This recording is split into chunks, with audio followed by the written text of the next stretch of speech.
जय माता की। स्वागत है आपका हमारे चैनल पर। आज के इस वीडियो में हम आपको बताएंगे कि चैत्र नवरात्रि कब से आरंभ हो रही है, कब समाप्त होंगी, कलश स्थापना का शुभ मुहूर्त क्या रहेगा, अष्टमी तिथि का व्रत किस दिन रखा जाएगा, नवमी तिथि किस दिन होगी, इसके साथ ही कलश विसर्जन का दिन कौन सा होगा, सब आज के इस वीडियो में बताने वाले हैं। तो इसी प्रकार की जानकारियां प्राप्त करने के लिए और हमसे जुड़े रहने के लिए आपको केवल हमारे चैनल को सब्सक्राइब करके बेल आइकन पर प्रेस करना है और आज की वीडियो अच्छी लगे तो लाइक करना है और शेयर करना है। तो देखिए, वर्ष में 4 नवरात्रि आते हैं, 2 प्रत्यक्ष और 2 गुप्त नवरात्रि।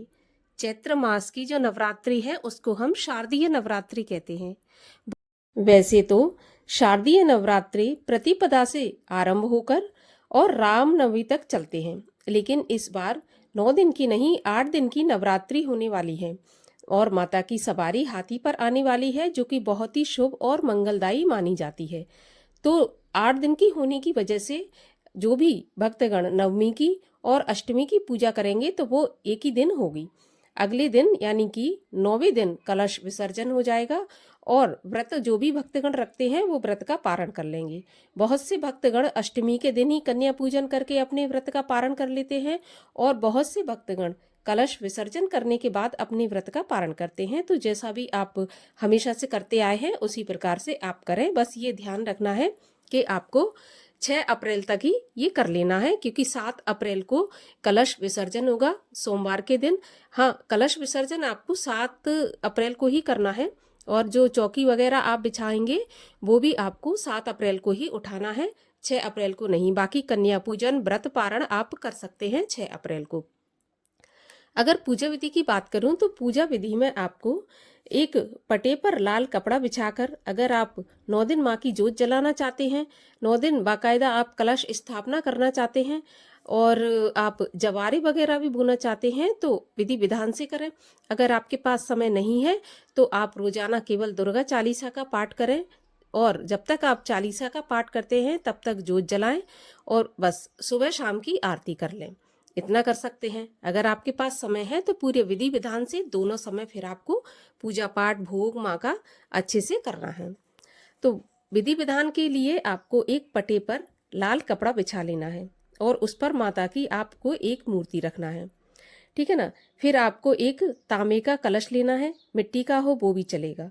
कलश के ऊपर आपको जो कलश का गर्दन है उस पर आपको मोली लपेट लेना है। मोली लपेटने के बाद आपको एक नारियल लेना है और नारियल पर भी आपको मोली और लाल कपड़ा लपेटकर और उस कलश में आपको शुद्ध जल भरना है और थोड़ा सा उसमें गंगा जल मिला लेना है और 5 आम के पत्ते लेना है, पंचपल्लव जिनको कहा जाता है। तो 5 आम के पत्ते लगाकर उसमें फिर नारियल को रखना है। कलश की पूजा करते हुए 9 दिन तक देवी जी की पूजा करें। देवी जी के आगे 9 दिन तक आप रोज जोत जलानी चाहिए, रोज जोत जलाएं। अगर आप अखंड जलाना चाहते हैं तो आपको बहुत सावधान रहना पड़ेगा, नहीं तो जब तक आप पूजा पाठ करते हैं तब तक ही जलाएं, क्योंकि अखंड जोत के लिए आपको दिन रात उस पर ध्यान रखना है। दिन रात आपको ये ध्यान रखना है कि वो जोत आपकी कहीं बुझ ना जाए, क्योंकि बहुत बार ऐसा होता है कि 9 दिन तक ध्यान नहीं रख सकते हैं। तो या फिर आप पूजा करें जब तक ही जोत जलाएं। इसके बाद आपको रोली, चावल, लौंग, बतासे जो भी आपकी क्षमता है उसके अनुसार देवी जी की पूजा करनी चाहिए। अष्टमी के दिन या नवमी के दिन आपको बाकायदा पूरे नैवेद्य बनाकर माँ का भोग लगाना चाहिए। इसमें हलवा पूरी, चने और कन्याओं को अगर आप कन्या भोज कराना चाहते हैं तो 9 कन्याओं को बुलाकर खाना भी आप खिला सकते हैं, जिसमें वही होगा हलवा पूरी चने।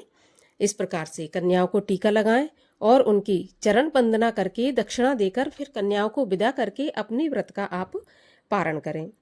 और अगर जब भी आप मंदिर जाएं तो मंदिर जाते समय भी आपको जल, रोली, चावल, मोली, दही, दूध ये सब ले जाना भी आवश्यक होता है। तो आप जब भी जल चढ़ाने जाएं और जल को भी आप खाली न ले जाएं, उसमें कुछ ना कुछ आप डाल लें। हो सकता है तो आप थोड़े से चावल के दाने डाल लें, क्योंकि खाली जल कभी भी किसी भी देवी देवता पर अर्पित नहीं किया जाता।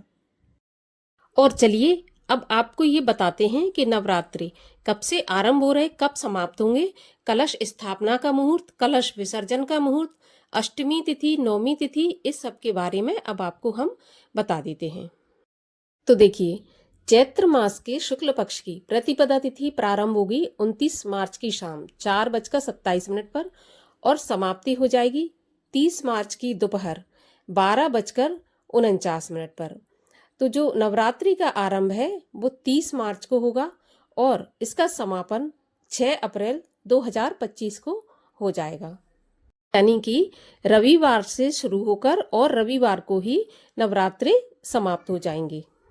30 मार्च रविवार को कलश स्थापना का शुभ मुहूर्त रहेगा सुबह 6:13 से 12:21 तक। इस समय पर आप कलश स्थापना कर लें। अगर इस समय आप नहीं कर पाते कलश स्थापना तो दूसरा मुहूर्त भी होगा, क्योंकि सुबह 10:30 बजे तक सारी तैयारियां अगर आपकी नहीं हो पाती, कलश स्थापना नहीं हो पाती है, तो आप 10 साढ़े 10 तक सारी तैयारी करके अगले मुहूर्त में आप अपने कलश की स्थापना कर सकते हैं। और अगला मुहूर्त होगा दोपहर को 12 बजे से और 12:50 तक, क्योंकि इसी समय तक प्रतिपदा तिथि रहने वाली है। तो इस प्रकार से आप 12:50 तक कलश स्थापना कर सकते हैं। अष्टमी तिथि रहेगी। जो भी भक्तगण दुर्गा अष्टमी का व्रत रखते हैं तो 5 अप्रैल शनिवार के दिन अष्टमी तिथि होगी। अष्टमी का पूजन होगा और अष्टमी का व्रत रखा जाएगा। नवमी तिथि होगी 6 अप्रैल रविवार के दिन। रविवार के दिन कन्या भोज और व्रत पारणा जो भी भक्तगण करना चाहते हैं वो 6 अप्रैल को करें। और इसके साथ ही कलश विसर्जन, और जो भक्तगण अष्टमी को या नवमी को व्रत पारण नहीं करते, कलश विसर्जन के बाद पारण करते हैं, वो 7 अप्रैल सोमवार को करेंगे। तो आशा करती हूँ कि नवरात्रि से संबंधित जानकारी आपको मिल गई होगी। अगर जानकारी अच्छी लगी हो तो वीडियो को लाइक करें, शेयर करें और चैनल को सब्सक्राइब करें।